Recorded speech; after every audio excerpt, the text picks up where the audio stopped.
రమజాన్ నెల రానే వచ్చింది. మరి రమజాన్ నెల కోసం మీరు ఏమి సిద్ధం చేసుకున్నారు? అస్సలాము అలైకుం వరహ్మతుల్లా. నేను మీ శ్రేయభిలాషి హాఫీజ్ బాయజీ సిరాజీ. నా ప్రేమ సోదర మహాశివులారా, రమజాన్ నెల చాలా పవిత్రమైనది. రమజాన్ నెల చాలా పుణ్యాలు సంపాదించుకునే యొక్క నెల. రమజాన్ నెల అల్లాహ్ యొక్క అనుగ్రహాలు, అల్లాహ్ యొక్క కరుణలు, అల్లాహ్ యొక్క కృపలు కురిసే యొక్క నెల. అలాంటి పవిత్రమైన నెలలో మనం ఎప్పుడూ సిద్ధంగా ఉండాలి అల్లాహ్ యొక్క అనుగ్రహాలు పొందడానికి. అలాంటప్పుడు మనం ఏం చేయాలి? కొన్ని ఆరాధనలు, కొన్ని నేర్చుకునే విషయాలు, ఎక్కువగా అల్లాహ్ మెచ్చుకునే యొక్క ఆరాధనలు చేయడానికి సిద్ధమవ్వాలి. దానికోసం మనం ముఖ్యంగా చేయవలసినది ఒక టైం టేబుల్ అనేది మన యొక్క రమజాన్ నెలలో ప్లానింగ్ అనేది చేసుకోవాలి.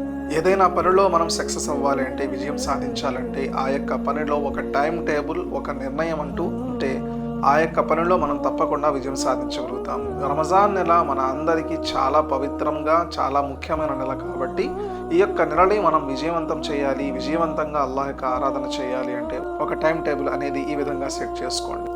ఉదయాన్నే ఎప్పుడు లేవాలి, తహజ్జుద్ నమాజ్ ఎప్పుడు చదవాలి, సెహరీ భోజనం ఎప్పుడు చేయాలి, ఫజర్ నమాజ్ ఎప్పుడు చదవాలి, ఆ తర్వాత ఏం చేయాలి, ఖురాన్ ఎప్పుడు చదువుకోవాలి, ఇంట్లో పనులు ఎప్పుడు చేసుకోవాలి, అదేవిధంగా ఇంట్లో ఏమేమి ఆరాధనలు చేయాలి, ఎలాంటి ఆరాధనలు చేయాలి, ఒకవేళ మా యొక్క ఇంట్లో ఏదైనా సమస్య ఉంటే దాన్ని రమజాన్ నెలలో ఎలా తొలగించుకోవాలి, ఇవన్నీ కూడా ఒక టైం టేబుల్ అనేది సెట్ చేసుకొని, అదేవిధంగా చాలామందికి చాలా విషయాలు ఇస్లాం ధర్మంలో నేర్చుకోవాలి అనే ఆసక్తి ఎక్కువగా ఉంటుంది. అలాంటి వారు రమజాన్ నెలలో ఎక్కువగా ఆరాధనలు చేసుకోవడానికి, ఎక్కువగా నేర్చుకోవడానికి ప్రయత్నం చేస్తే ఇంకా ఎక్కువగా వాళ్ళు పుణ్యాలు అనేది సంపాదించుకోవచ్చు.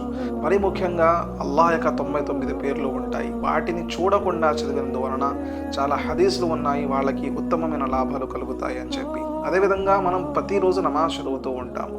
కానీ ఆ యొక్క నమాజ్లో కొంతమందికి 4 సూరాలు, కొంతమందికి 3 సూరాలు, కొంతమందికి 2 సూరాలు, కొంతమందికి సూర్య ఫాతిహా మాత్రమే వస్తూ ఉంటుంది. కానీ వాళ్ళ జీవితం అంతా కూడా వాళ్ళు అవే సూరాలు చదివి నమాజ్ అనేది చేస్తూ ఉంటారు. కానీ దానికన్నా ప్రాముఖ్యత గల విషయం ఏమిటి అంటే, వాళ్ళు ఇంకా ఎక్కువగా ఖురాన్ నేర్చుకొని వాళ్ళ యొక్క ఆరాధనని ఇంకా పరిపూర్ణంగా మార్చుకోవచ్చు అనే మాటని మర్చిపోతున్నారు. అందుకనే రమజాన్ నెలలో ప్రతి ఒక్కరూ ఒక టైం టేబుల్ అనేది సెట్ చేసుకొని రమజాన్ నెలలో ఏదైనా కొత్తగా నేర్చుకోవడానికి ప్రయత్నం చేయండి. ఎక్కువగా ఆరాధన చేయడానికి ప్రయత్నం చేయండి. తాఖరాతులు ఏదైతే వస్తాయో ఆ తాఖరాతుల్లో కూడా పరిపూర్ణంగా అల్లాహ్ యొక్క ఆరాధన చేయడానికి ఒక టైం టేబుల్ అనేది సెట్ చేసుకోండి.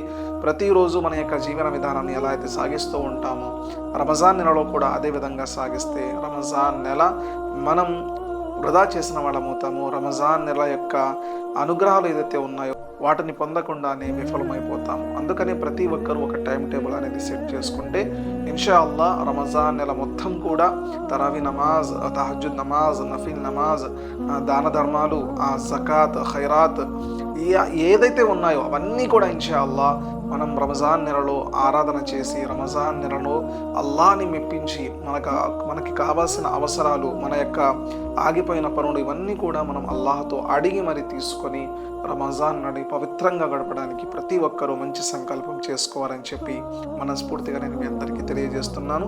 ఇన్షాల్లా మా తెలుగు ఇస్లాం ధర్మం ఛానల్ని ఫాలో అవుతూ ఉండండి. ఇస్లాం గురించి మరింత సమాచారం మీ అందరికీ తెలియజేయడానికి నేను మా యొక్క టీం ప్రయత్నిస్తూ ఉంటాము. అస్సలాము అలైకుం వరహ్మతుల్లాహి.